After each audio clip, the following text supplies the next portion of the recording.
Good morning, everyone. Welcome again. As you all know, we were discussing illusion. In that geometrical illusion, we have already discussed. So, today let's start with apparent moment illusion or five phenomena illusion. So, this illusion is experienced when some motionless pictures are projected one after another at an appropriate rate. This illusion is referred to as five phenomena. When we see moving pictures in cinema show, we are influenced by this kind of illusion. The succession of flickering electrical lights also generate this illusion.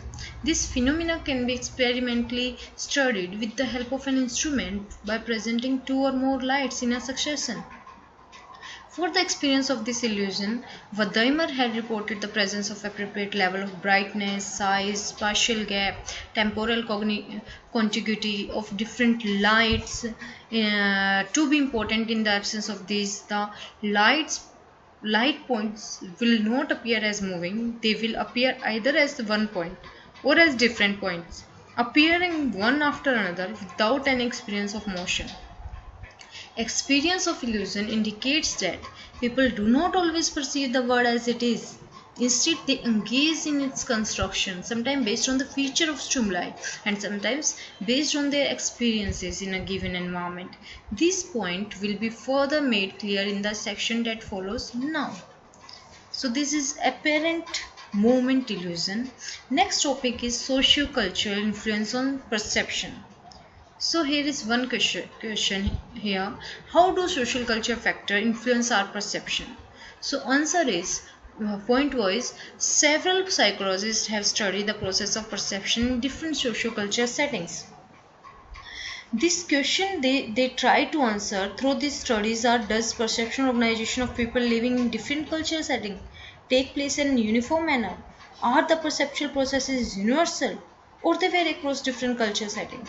Because we know people living in a different parts of the world look different, many psychologists hold the view that their ways of perceiving the world must be different in some respects. So you are already familiar with Muller and vertical horizontal illusion figure. Psychologists have used these figures with several groups of people living in Europe, Africa, and many other places.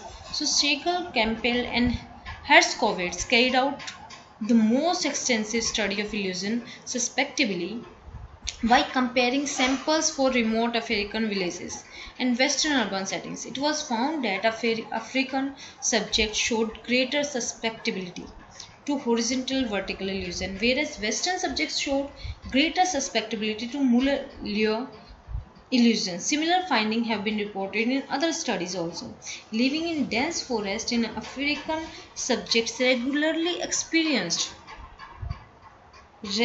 they experience vertically, example long trees, and developed a tendency to overestimate it. The Westerns who lived in an environment characterized by right angles developed a tendency to underestimate the length of line characterized enclosure like arrowhead. So this research suggested the habits of perception are learned differently in different cultural settings. Hudson did a study in Africa and found that people who had never seen pictures had great difficulty in recognizing objects depicted in them and interpreting depth cues. So Sinha Mishra have carried out several studies on pictorial perception using a variety of pictures with people from diverse cultural settings such as hunters and gathering living in forest, agricultures and cities. Their study indicate that interpretation of pictures is strongly related to cultural experiences of people. So